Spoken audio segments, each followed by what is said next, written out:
Fridge delivery. नितीशा नाम का एक बार सिंधिया का एक रहता था, उसका असिस्टेंट था पप्पू। पप्पू बुद्धू होने के कारण सिंधिया हमेशा उसे डांटता रहता था। अरे बुद्धू, तुम मेरे पास आए कितने साल हो गए, क्या तुमने एक भी चोरी सही ढंग से किया है? अरे परसों जिस घर में हम चोरी करने के लिए गए वहां तुमने टीवी क्यों चलाया? अरे हम सबसे बच गए। मैं क्या करूं सर, तुम ही तो कहते हो कि जहां भी चोरी करो सुबह 5 बजने से पहले उसे रिपोर्ट करा जाओ। मैंने टीवी इसलिए लगाया था कि पता चले कि काम क्या है, बस यही तो मैंने किया। अरे ये सब छोड़ो, तुम्हें और कहने की जरूरत है। अब मुझे देखकर सीखो। अब देखो मैं उस ढाबे में जाकर पैसे कैसे मारता हूँ। क्यों सिंधिया ढाबे के काउंटर के पास गया, पप्पू ध्यान से देखने लगा। नमस्कार मालिक महोदय, कृपया करके एक 2000 का छुट्टा देना। जरूर कहकर सिंधिया, अरे आपके पीछे काफी भगवान की तस्वीरें हैं, आपको भगवान पर इतना विश्वास है? अरे मेरे पास भी ऐसी तस्वीरें हैं, आपने इसे कहाँ खरीदा? मालिक पीछे मुड़कर उन्हें देखते हुए, मैं कई तीर्थों की यात्रा करता रहता हूँ, जहाँ भी जाता हूँ कुछ ना कुछ खरीदता हूँ, कहकर उनके बारे में बताने लगा। इतने में सिंधिया ने गले में हाथ डालकर जो भी पैसे थे उन्हें उठा लिया। बहुत शुक्रिया, मैं चलता हूँ, कहकर चला गया। ये देख पप्पू हैरान हुआ। वाह सर, तुम कितने होशियार हो, वाकई तुम ग्रेट हो। रुको, मैं भी उस दुकान पर जाकर अपनी होशियारी का प्रदर्शन करता हूँ और 2000 देना। अब करो सेल्फ इन्वेस्टमेंट स्टार्ट 5paisa.com के साथ। किराने की दुकान पर गया। भैया ऑटो को चोरी के लिए मेरे पास छुट्टा नहीं है, ये 2000 का खुला जन्म प्लीज। उस दुकानदार ने ठीक है कहकर वो 2000 रुपए लिया। हे भगवान, तुम्हारे पीछे भगवान की तस्वीर क्यों नहीं है? अब मैं क्या करूं? भगवान की तस्वीर क्या बोल रहे हो? अरे मेरे पीछे कोई भगवान की तस्वीर नहीं है, कहकर पीछे मुड़ा। तभी पप्पू गले में से पैसे लेकर भागा।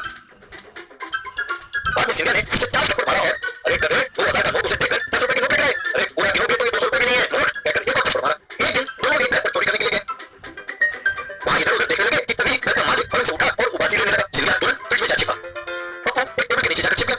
बाप रे, अब अगर उसने फ्रिज खोला तो उस्ताद पकड़ा जाएगा, इसी तरह उस्ताद को बचाना होगा, ऐसा उसने सोचा। फिर फ्रिज के पास जाकर उसे ताला लगा दिया। तभी मालिक ने उसे देखा और चोर चोर कहकर चिल्लाया तो ये भाग गया। अगले दिन एक स्कूटर पर उस घर के पास आकर, हुजूर मैं पुराने सामान खरीदता हूँ, आपके घर में अलमारी फ्रिज वगैरह हो तो उसे बेच दीजिए, मैं खरीदूंगा। हमारे घर में ऐसा कुछ नहीं है, जाओ भाई जाओ। हुजूर ऐसा ना कहिए, आप अगर वो फ्रिज बेचोगे तो मैं 10,000 रुपए दूंगा, मंजूर है? पता नहीं तुम उस फ्रिज के पीछे क्यों पड़े हो, ठीक है 20,000 रुपए दोगे वो दूंगा, वरना रहने दो। पप्पू मान गया और उसे पैसे देकर फ्रिज को उठाकर बाहर लाया। उसे स्कूटर पर रखकर वहां से चला। स्कूटर पर जाते जाते पप्पू उस्ताद अंदर जिंदा हो या ऊपर चले गए? अंदर से सिंधिया, अरे ढंग से और खराब है, जल्दी दरवाजा खोलो, अगर रास्ते में किसी ने देख लिया तो शक हो जाएगा उस्ताद, थोड़ी देर और सब्र करो, कहकर पीछे मुड़कर बात करने लगा। तभी अचानक दूसरा स्कूटर जाकर एक पुलिस की जीप से टकराया।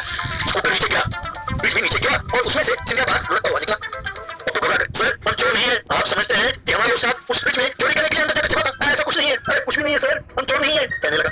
अरे हमारे पूछने से पहले ही हम चोर नहीं है कह रहे हो, बताओ तुम दोनों कौन हो, कहकर उन्हें मारा। तब सिंधिया ने सब कुछ बताया और दोनों को पुलिस ने जेल में डाल दिया। Magical bull. एक गांव में चित्तेश्वर नाम का एक बैलों का व्यापारी रहता था। वो उस आसपास के गांव के किसानों को बैल किराए पर देता था। इसका ये लाभ था कि किसानों